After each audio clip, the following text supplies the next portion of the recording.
O Hotel da Estrada 66. Eu nunca fui do tipo que acredita em histórias de terror. Sempre achei que esses relatos de assombrações em hotéis, cemitérios ou casas abandonadas eram só formas de passar o tempo ou chamar a atenção. Mas depois da noite em que fiquei preso naquele hotel de estrada, nunca mais consegui dormir tranquilo.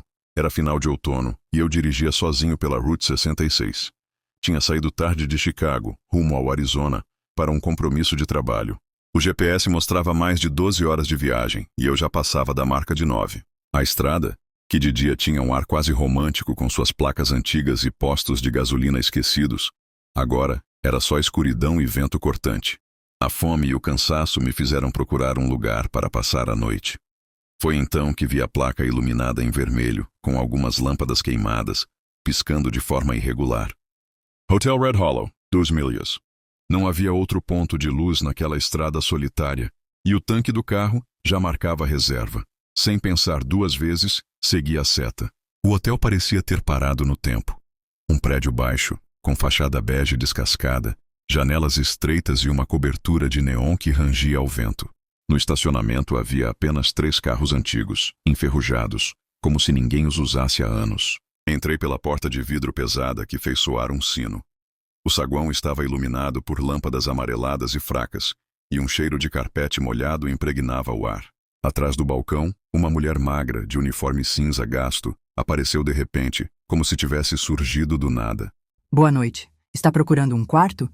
Disse ela, com um sorriso que parecia forçado. Assenti, sentindo a exaustão pesar nas costas. Temos vaga no segundo andar, quarto 6.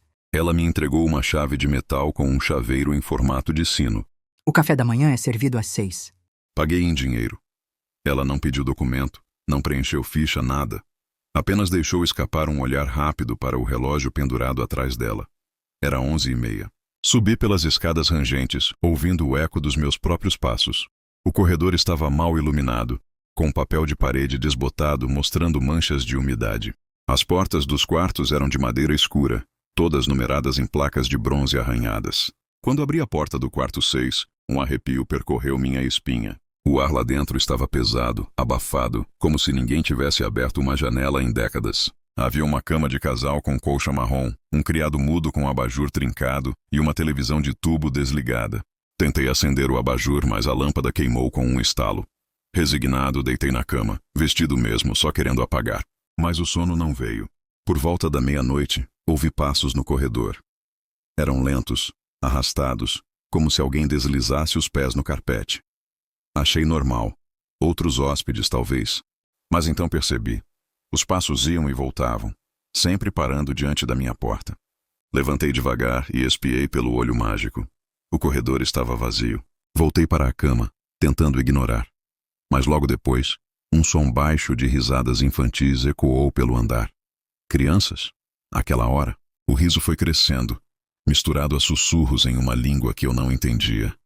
Cobri a cabeça com o travesseiro, rezando para dormir. Não sei em que momento peguei no sono, mas acordei com a sensação de ser observado. O quarto estava mergulhado em silêncio. Foi então que percebi o espelho na parede em frente à cama. Não lembrava de tê-lo notado antes. A superfície refletia o quarto, mas com um detalhe errado. A cama estava vazia. Levantei num pulo, o coração disparado. Cheguei perto do espelho e toquei o vidro gelado. A imagem continuava. O quarto, exatamente igual, mas sem mim. Afastei-me, tremendo, e cobri o espelho com o lençol arrancado da cama. Decidi que não ficaria ali até de manhã. Juntei minhas coisas e desci as escadas. Mas quando cheguei ao térreo, não encontrei o saguão. Em vez disso, o corredor se estendia, interminável, cheio de portas idênticas. Pensei que tivesse me confundido, então procurei o elevador. Encontrei-o no fim do corredor, uma cabine metálica antiga. Apertei o botão. As portas se abriram com dificuldade, revelando um interior forrado de espelhos rachados. Entrei, hesitante, e apertei L para o lobby. A cabine desceu, mas o mostrador indicava andares negativos. -1, -2, -3. Quando as portas finalmente se abriram, vi um corredor iluminado por lâmpadas vermelhas, o chão coberto por marcas de ferrugem que lembravam sangue. No fim do corredor, pessoas paradas, imóveis, olhando na minha direção. Seus rostos estavam borrados como se fossem sombras humanas. Bati no botão repetidamente, desesperado, até que as portas se fecharam de novo. Quando o elevador parou outra vez, saí correndo sem olhar para trás. Para minha surpresa, estava de volta ao saguão.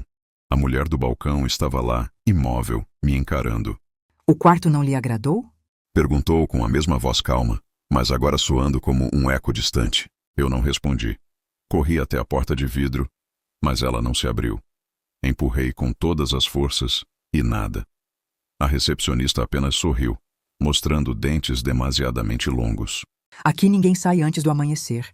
Voltei para o quarto sem saber o que fazer.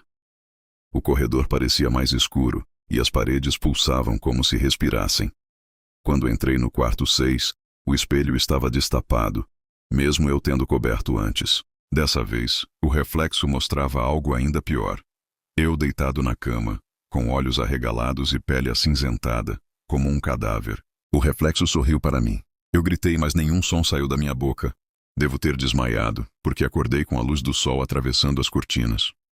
O hotel parecia normal, silencioso. Desci correndo as escadas e encontrei o saguão vazio. A recepcionista não estava lá. As portas de vidro se abriram sem resistência e o estacionamento estava deserto. Meu carro estava onde deixei, mas os outros carros antigos tinham desaparecido. Dirigi sem olhar para trás, acelerando o máximo que pude. Eu pensei que tinha escapado. Juro que acreditei que tudo o que vivi naquela noite no Hotel Red Hollow tinha acabado. Mas agora percebo que, na verdade, eu nunca saí de lá. Talvez tenha cruzado a porta, entrado no carro, dirigido por quilômetros. Mas ainda estou preso. Vou explicar. 2 dias depois de deixar o hotel, já no Arizona, parei em uma lanchonete de beira de estrada. O lugar estava quase vazio, exceto por um caminhoneiro sentado no balcão.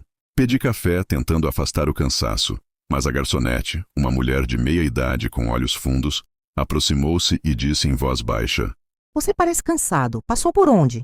Respondi automaticamente. Peguei a 66 direto. Parei num hotel velho, com uma placa vermelha piscando. Ela deixou a jarra de café cair no chão. A porcelana se estilhaçou, espalhando líquido escuro.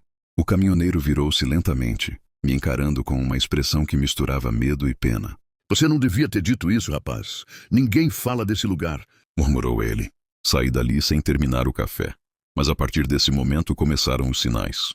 No motel onde me hospedei naquela noite, notei algo estranho. O espelho do banheiro. Não refletia o quarto como estava, mas sim o quarto 6 do Red Hollow. A mesma colcha marrom, a mesma televisão de tubo desligada. E no centro da cama, eu mesmo, imóvel, de olhos abertos. Cobri o espelho com uma toalha e dormi no carro. Tentei seguir viagem, mas não importa a rota. Sempre acabo voltando para a Route 66. O GPS enlouquece, mostrando setas que me levam para estradas inexistentes. E, inevitavelmente, quando a noite cai, vejo ao longe a placa vermelha piscando. Hotel Red Hollow, 2 milhas. Já tentei ignorar, acelerar, virar para outra estrada. Mas não importa. Quando percebo, estou novamente diante da entrada do hotel. É como se a estrada fosse um círculo vicioso. Na terceira vez em que isso aconteceu, decidi enfrentar. Entrei no hotel de novo. A recepcionista estava lá, com o mesmo sorriso congelado, como se nunca tivesse se movido desde a primeira noite. Bem-vindo de volta. Estávamos te esperando, disse ela. Dessa vez não precisei pedir chave. Ela simplesmente colocou sobre o balcão o mesmo chaveiro em formato de sino. Quarto 6. Meus dedos tremeram ao segurar o metal frio. O corredor parecia mais longo do que antes, como se estendesse infinitamente. As paredes respiravam, inflando e murchando como pulmões. As portas agora tinham marcas de unhas, arranhões profundos, como se alguém tivesse tentado escapar de dentro. Quando passei pela porta 4, ouvi batidas desesperadas do outro lado. Uma voz masculina gritava: Não entre! Não abra a sua porta! Mas quando tentei falar, minha voz morreu na garganta. Cheguei ao quarto 6. A chave girou sozinha na fechadura. Lá dentro, o espelho já não refletia o quarto vazio. Mostrava eu mesmo, sentado na cama, mas sorrindo de forma estranha, como se não fosse eu. O reflexo ergueu a mão lentamente e fez sinal para que eu me aproximasse. Quando me inclinei, ele sussurrou algo que ecoou dentro da minha cabeça, sem mover os lábios. Você já morreu, só não percebeu ainda. Caí de costas, sufocado pelo terror. A televisão ligou sozinha, estática chiando na tela.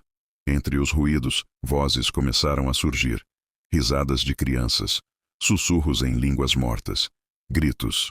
Fugi do quarto, correndo pelo corredor que parecia nunca acabar. As luzes piscavam, o carpete encharcado grudava nos meus pés. Alcancei o elevador e entrei sem pensar. Dessa vez não precisei apertar nada. O elevador desceu sozinho, passando pelos andares negativos.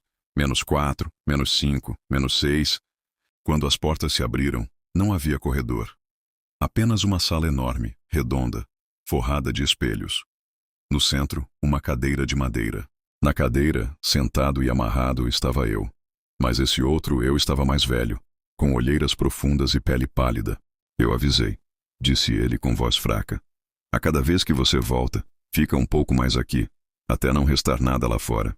Acordei de novo no quarto 6 encharcado de suor. Não sei se desmaiei ou se sonhei, mas o relógio do criado mudo marcava sempre a mesma hora, 11h30.